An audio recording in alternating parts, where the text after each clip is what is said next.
علی القوم الکافرین۔ تم فرما دو اے کتابی،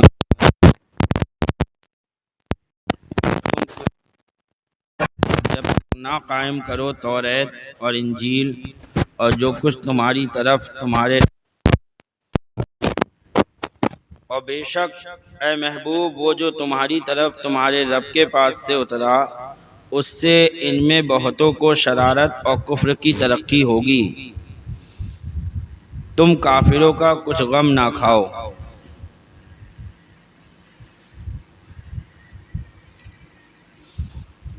اس آیت کریمہ میں اللہ تبارک و تعالی نے تمام کتابیوں کو، چاہے یہودی ہوں چاہے عیسائی، جو اپنے آپ کو بہت بڑا سمجھتے تھے، کوئی کہتا تھا ہم اولاد انبیاء ہیں، کوئی کہتا تھا کہ جنتی ہم ہی ہیں، تو اللہ تعالیٰ نے ان سب کا رد فرماتے ہوئے فرمایا کہ اے محبوب تم ان سے فرما دو کہ اے کتابیوں تم کچھ بھی نہیں ہو، تم اولاد انبیاء کہہ رہے ہو، اپنے آپ کو جنتی کہہ رہے ہو، تم کچھ بھی نہیں ہو۔ کب تک نہیں ہو؟ فرمایا جب تک نہ قائم کرو توریت اور انجیل۔ توریت اور انجیل پر جب تک کہ تم عمل نہیں کرو گے، جب تک تم کچھ بھی نہیں ہو، اور جو کچھ تمہاری طرف تمہارے رب کے پاس سے اترا، اور بے شک اے محبوب وہ جو تمہاری طرف تمہارے رب کے پاس سے اترا، اس سے ان میں بہتوں کو شرارت اور کفر کی ترقی ہوگی۔ اور توریت اور انجیل پر قائم کب ہوگے؟ جب حضرت محمد صلی اللہ علیہ وسلم پر ایمان لے آؤ گے، تبھی تم توریت اور انجیل کو پوری طرح قائم کر پاؤ گے، اس پہ ماننے والے کہلاؤ گے۔ کیونکہ توریت میں بھی یہ حکم ہے کہ جب نبی آخر الزماں تشریف لے آئیں تو ان پر ایمان لے آنا، اور انجیل میں بھی یہ حکم ہے کہ جب نبی آخر الزماں اللہ کے محبوب تشریف لے آئیں تو تم ان پر ایمان لے آنا۔ تو مطلب یہ ہے کہ جب تک تم حضرت محمد مصطفیٰ صلی اللہ علیہ وسلم کی غلامی نہیں کرو گے، جب تک تم کچھ بھی نہیں ہو۔ اور یہ انہی کے لیے نہیں ہے بلکہ پوری انسانیت کے لیے ہے، ہر انسان کے لیے یہ حکم ہے کہ جب تک وہ اپنے آپ کو سرکار کی غلامی میں نہیں دے دیتا، وہ کتنا ہی کچھ بننا چاہے نہیں بن سکتا، وہ کچھ بھی نہیں۔ رب فرماتا تم کچھ بھی نہیں ہو، اور فرماتا ہے کہ قرآن جو آپ پر نازل ہوا ہے اس سے ان میں بہتوں کو شرارت اور کفر میں ترقی ہوگی۔ بہت سے لوگ قرآن سے ہدایت پائیں گے، لیکن یہ شرارتی اور ظالم لوگ یہ قرآن کی آیتوں کو جھٹلا جھٹلا کر اپنے کفر میں ترقی کریں گے۔ ترقی کیسے ہوگی؟ یہ کفر، آپ قرآن کی آیتیں انہیں سناؤ گے، یہ جھٹلائیں گے، تو ویسے ہی کافر، پھر قرآن کو جھٹلانا یہ اور بڑا کفر، یعنی اللہ کے کلام کا انکار کرنا کہ یہ جھوٹ ہے، تو یہ بھی کفر۔ تو آپ انہیں قرآن کی آیتیں سناؤ گے، یہ اس کو جھٹلائیں گے، تو اس سے ان کے کفر میں ترقی ہوگی، اور تم کافروں کا کچھ غم نہ کھاؤ، یعنی آپ غمگین مت ہو، یہ ازلی جو ہے کافر ہیں، جہنم میں جانے والے لوگ ہیں، یہ سدھرنے والے نہیں ہیں۔ ان الذین آمنوا والذین ہادوا والصابئون والنصارى من آمن باللہ والیوم الآخر وعمل صالحا فلا خوف علیہم ولا هم یحزنون۔ اور بے شک وہ جو اپنے آپ کو مسلمان کہتے ہیں، اللہ فرماتا بے شک وہ جو اپنے آپ کو مسلمان کہتے ہیں، یہ نہیں ہے کہ مسلمان ہیں، مسلمان کہتے ہیں۔ اس سے یہی پتہ چلا کہ صرف کہہ لینے سے اپنے آپ کو کوئی مسلمان نہیں ہوگا۔ مسلمان تم زبان سے اپنے آپ کو کہتے رہو لاکھ کہ ہم مسلمان ہیں، ہم مسلمان ہیں، جب تک رب کے یہاں تم مسلمان نہیں ہو، تمہارا مسلمان زبان سے کہنے سے کچھ تو نہیں ہوگا۔ تو رب فرماتا ہے بے شک وہ جو اپنے آپ کو مسلمان کہتے ہیں اور اس طرح یہودی اور ستارہ پرست اور نصرانی، یعنی وہ لوگ بھی جو اپنے آپ کو مسلمان کہتے ہیں، اور یہودی بھی اور ستاروں کو پوجنے والے بھی اور عیسائی بھی، ان میں جو کوئی سچے دل سے اللہ قیامت پر ایمان لائے، یہی سب چاہے مسلمان کہنے والے ہو چاہے یہودی ہو، اس سے یہ بات واضح ہو جاتی ہے، قرآن کی ان آیتوں سے یہ بات صاف سمجھ میں آ جاتی ہے کہ صرف کلمہ پڑھ لینے سے، اپنے آپ کو مسلمان کہہ لینے سے تم مسلمان نہیں ہو سکتے ہو، جب تک کہ اسلام کے جو ضروری باتیں ہیں ان کو دل سے تصدیق نہ کرو۔ ایمان کا تعلق صرف زبان سے نہیں بلکہ زبان اور دل دونوں سے ہے، اسی لیے ہے آمنت باللہ و ملائکتہ و کتبہ و رسلہ، اس سے پہلے آمنت باللہ کما ہوا باسمائہ و صفاتہ و قبلت جمیع احکامہ، اقرار باللسان و تصدیق بالقلب۔ آمنت باللہ، میں اللہ پر ایمان لایا، کما ہوا باسمائہ و صفاتہ، جیسا کہ وہ اپنے تمام ناموں اور اپنی تمام خوبیوں کے ساتھ ہے، ویسا اس پہ ایمان لایا اللہ پر۔ یہ ایمان مجمل، ایمان مفصل دو ہیں۔ ایمان مجمل پڑھ رہا ہوں میں، جس میں شارٹ کٹ میں جو ہے بتائی گئی ہے ایمان کی تعریف، کہ میں ایمان لایا اللہ پر جیسا کہ وہ اپنے ناموں اور اپنی خوبیوں کے ساتھ ہے، ویسے ہی ایمان لایا۔ آمنت باللہ کما ہوا باسمائہ و صفاتہ وقبلت جمیع احکامہ، اور میں نے قبول کیے اس کے تمام احکام، جتنے اس نے احکام نازل کیے ہیں ان سب کو میں نے قبول کر لیا، نماز کو، روزے کو، زکوٰۃ کو، شریعت نے جس کو حلال رکھا ہے میں نے اس کو حلال مانا، جس کو حرام رکھا ہے میں نے اس کو حرام مانا، یہ سب میں نے قبول کر لیے۔ کیسے قبول کیے؟ اقرار باللسانی، اقرار کیا میں نے زبان سے، و تصدیق بالقلب، اور میں نے تصدیق کی دل سے۔ یہ ہے پورا ایمان۔ شارٹ کٹ میں پورے ایمان کی تعریف ہو گئی نہیں؟ زبان سے اقرار بھی کرنا ہے اور دل سے تصدیق بھی کرنا ہے، دونوں چیزیں ضروری ہیں۔ اگر اسی لیے علماء فرماتے ہیں اگر کوئی کافر مسلمان ہوا اور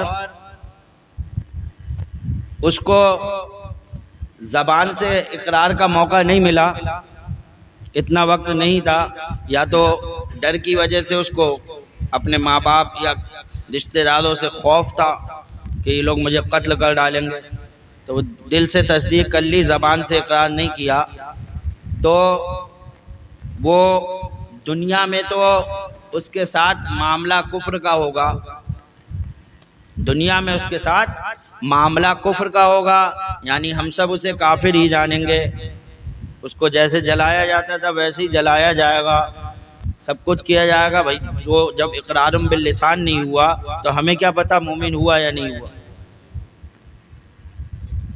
جب اقرار باللسان نہیں ہے تو ہمیں نہیں پتہ، نہ اس کے لیے دعائے مغفرت کی جائے گی، لیکن انہوں نے تصدیق کر لی تھی دل سے، اور ڈر کی وجہ سے اس نے اقرار نہ کیا تھا، تو وہ عند اللہ مومن ہوگا، قیامت کے دن مسلمان اٹھایا جائے گا۔ سمجھ میں آئی؟ قیامت کے دن وہ مسلمان اٹھایا جائے گا، لیکن ہمیں حکم یہ ہے کہ یہاں ہم اس کے ساتھ معاملہ ہے کفر کا وہی کیا جائے گا، یہ نہیں کہ ہم اس کے لیے دعائے مغفرت کر لیں جب تک کہ اس کے ایمان کی تصدیق نہ ہو جائے۔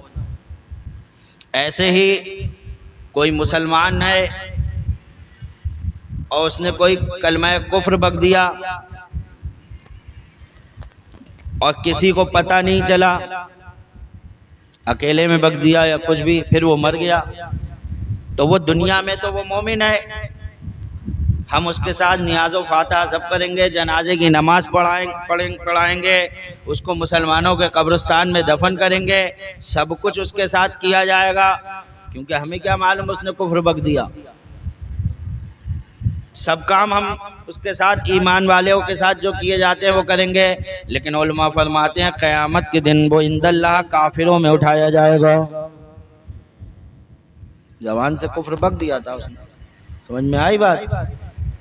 معاملہ ہے اقرار باللسانی تصدیق بالقلب، زبان سے اقرار بھی ہو اور دل سے تصدیق بھی ہو۔ جب ہمارے پاس کوئی مجبوری نہیں ہے تو یہ دونوں باتیں ہونا چاہیے، دل میں بھی ہماری تصدیق ہے اور زبان پہ بھی اقرار ہو۔ تو بے شک وہ جو اپنے آپ کو مسلمان کہتے ہیں اور اسی طرح یہودی اور ستارہ پرست اور نصرانی، ان میں جو کوئی سچے دل سے اللہ قیامت پر ایمان لائے اور اچھے کام کرے تو ان پر نہ کچھ اندیشہ ہے اور نہ کچھ غم ہے، انہیں کوئی اندیشہ نہیں ہے، وہ بے خوف ہو جائے، اللہ تبارک و تعالیٰ ان کو بے خوف کر دے گا، وہ نہ گھبرائیں نہ ڈریں، اللہ تبارک و تعالیٰ ایسوں کو ہی جنت عطا فرمائے گا، کیونکہ وہ دل سے ایمان لے آئے، چاہے وہ عیسائی ہو چاہے یہودی ہو، کوئی بھی ہو، جب دل سے مسلمان ہو گئے، کلمہ پڑھا، اچھے کام بھی کیے تو اللہ تعالیٰ ان کو جنت عطا فرمائے گا۔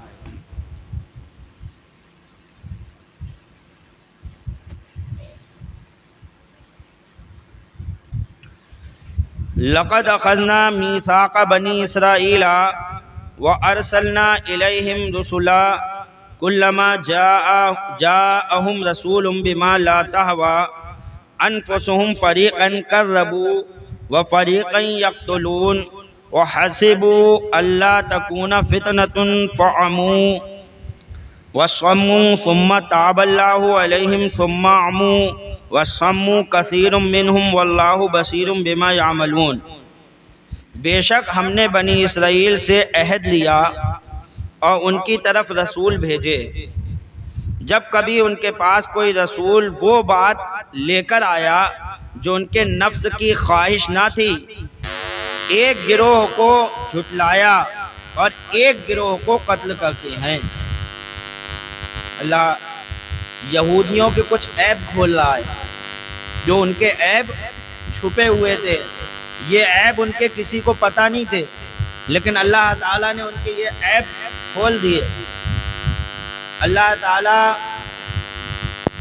ستار ہے، ستار العیوب، عیبوں کا چھپانے والا، اور اس بندے کو بھی پسند کرتا ہے جو دوسروں کے عیبوں کو چھپا لیتا ہے۔ لیکن یہاں پر اللہ تبارک و تعالیٰ نے یہودیوں کے عیب کو کھول دیا، سب کے سامنے بتا دیا کہ ان کے یہ عیب ہے۔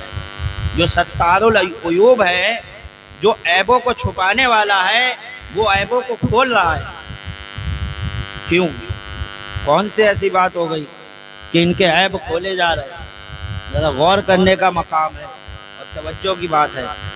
بے شک ہم نے بنی اسرائیل سے عہد لیا اور ان کی طرف رسول بھیجے، جب کبھی ان کے پاس کوئی رسول وہ بات لے کر آیا جو ان کے نفس کی خواہش نہ تھی، ایک گروہ کو جھٹلایا اور ایک گروہ کو قتل کرتے ہیں، اور اس گمان میں ہے کہ کوئی سزا نہ ہوگی، تو اندھے اور بہرے ہو گئے۔ پھر اللہ نے ان کی توبہ قبول کر لی، پھر ان میں بتیرے اندھے اور بہرے ہو گئے، اور اللہ ان کے کام دیکھ رہا ہے۔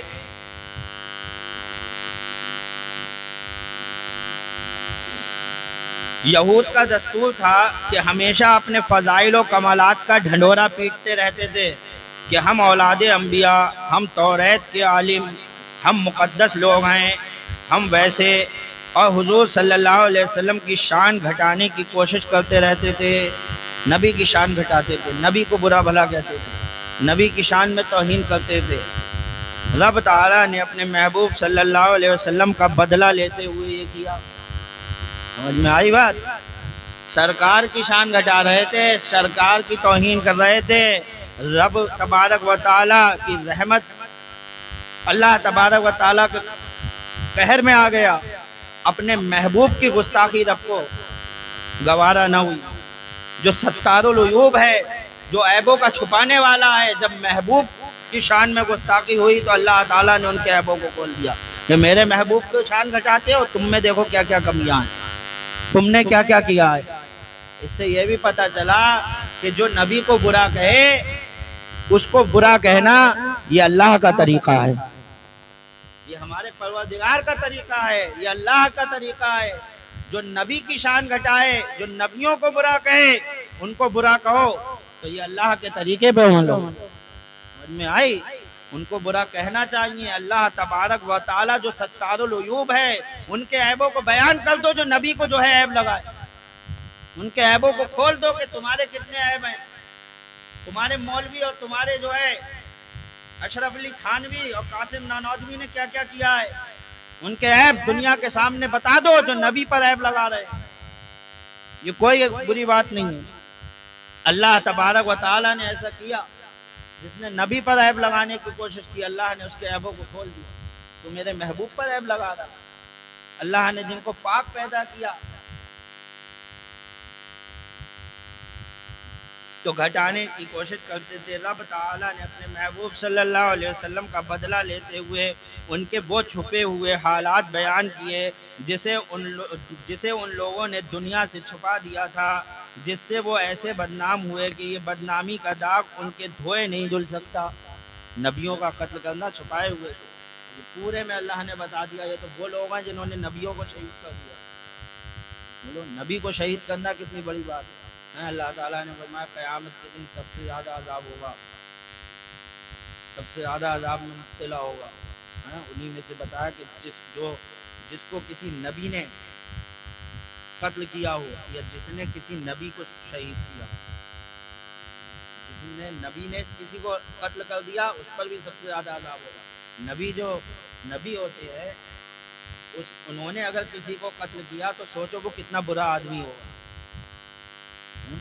نبی امت کے لیے آتے ہیں، اپنی امت کو بچانے کے لیے آتے ہیں، دوزخ سے نکالنے کے لیے آتے ہیں، ہدایت دینے کے لیے آتے ہیں۔ وہ اگر کسی کو مار رہے ہیں تو سوچو وہ کتنا برا آدمی ہوگا، اور جو نبی کو شہید کرے وہ کتنا برا آدمی ہوگا۔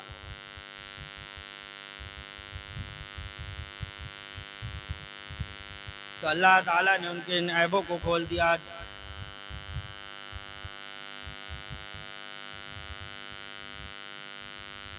چنانچہ ارشاد ہوا کہ اے محبوب صلی اللہ علیہ وسلم، آپ ان یہود کی ایذا رسانیوں اور کفر پر ضد کرنے سے ملول نہ ہو، یہ تو بڑے پرانے پاپی ہیں۔ چنانچہ ہم نے ان سے توریت شریف میں نیز موسیٰ علیہ السلام کی معرفت، ایمان، تقویٰ، احترام انبیاء، اطاعت رسول کا بہت پختہ عہد لیا۔ پھر وہ عہد یاد دلانے کے لیے ان میں ایک دو نہیں متفرق زمانوں میں 100 رسول بھیجے، مگر ان کا طریقہ یہ رہا کہ جب کبھی ان کے پاس رسول تشریف لاتے اور انہیں وہ احکام الہیہ سناتے پہنچاتے جو ان کی خواہشات نفسانیہ کے خلاف ہوتے، تو یہ لوگ بجائے اطاعت کرنے کے ان حضرات میں سے کسی جماعت کو تو صرف جھٹلاتے اور کسی جماعت کو جھٹلا کر قتل کر ڈالتے۔ ہم حلیم ہیں، کریم ہیں، عرصے تک ان کے یہی طریقے رہے۔ ہماری ڈھیل سے یہ لوگ بالکل ہی غافل ہو گئے اور سمجھ گئے کہ انبیاء کو جھٹلانا یا قتل کرنا کوئی بڑی بات نہیں ہے، اس پر کوئی عذاب و سزا نہیں آتی۔ نتیجہ یہ ہوا کہ ان کے دل اندھے بہرے ہو گئے، گناہوں پر دلیر۔ پھر ہم نے ان پر سخت بادشاہ مسلط کیا تو چیخ پڑے۔ جب سخت بادشاہ مسلط کیا تو چیخ پڑے، توبہ کی، ہم نے معافی دے دی اور ان پر رحم دل بادشاہ مقرر کر دیا، یہ چین سے ہو گئے۔ پھر انہیں سرکشی سوجی، اس بات سارے تو نہیں، اکثر لوگ پھر دل کے بہرے اور اندھے ہو گئے۔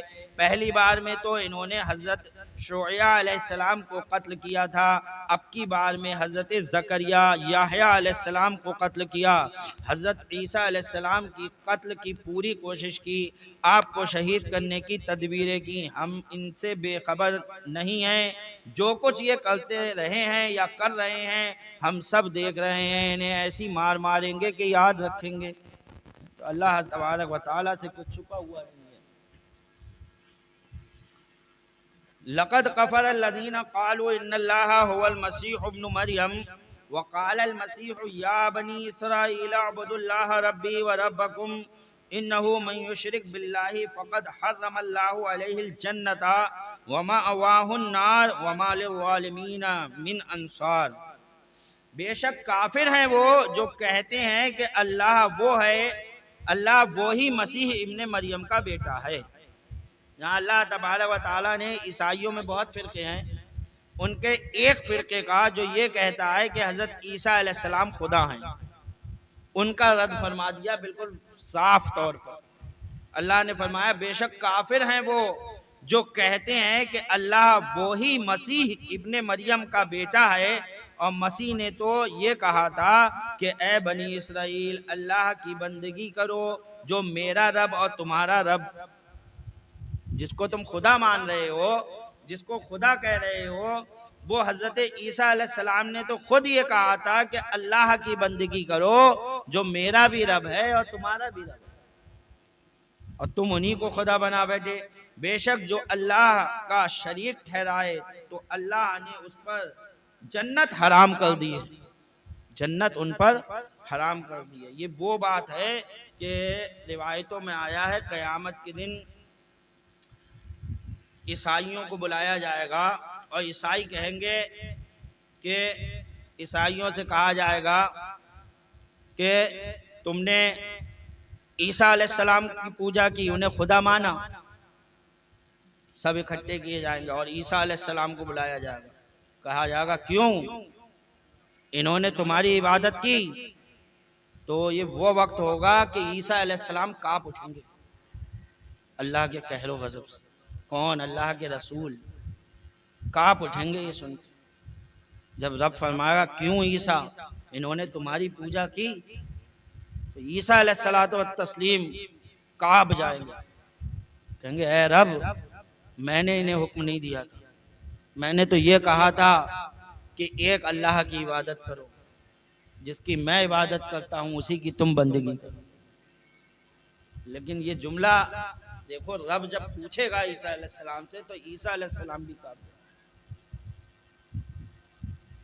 آدمی غیر خدا کی پوجا کر لیتا ہے، یہ بہت بڑا جرم ہے، اسی لیے اللہ نے فرمایا میں نے جنت حرام کر دی ہے مشرکوں پر، جو اللہ کے علاوہ کسی اور کی پوجا کرے ان پر جنت حرام کر دی، اور اس کا ٹھکانہ دوزخ ہے، اور ظالموں کا کوئی مددگار نہیں، ظالموں کا کوئی مددگار نہیں۔ کوئی یہ سوچے کہ ان کی شفاعت کر لی جائے گی، ان کو بچا لیا جائے گا، ایسا کچھ نہیں ہے۔ مشرکوں کی کوئی شفاعت نہیں کرے گا، ان کو کوئی نہیں بچا پائے گا، یہ ہمیشہ ہمیشہ کے لیے جہنم میں ڈال دیے جائیں گے۔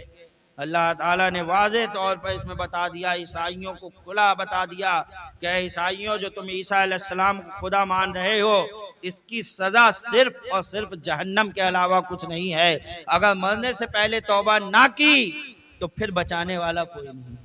وَمَا عَلَيْنَا إِلَّا الْبَلَاغُ، سنتیں پڑھ لیجیے۔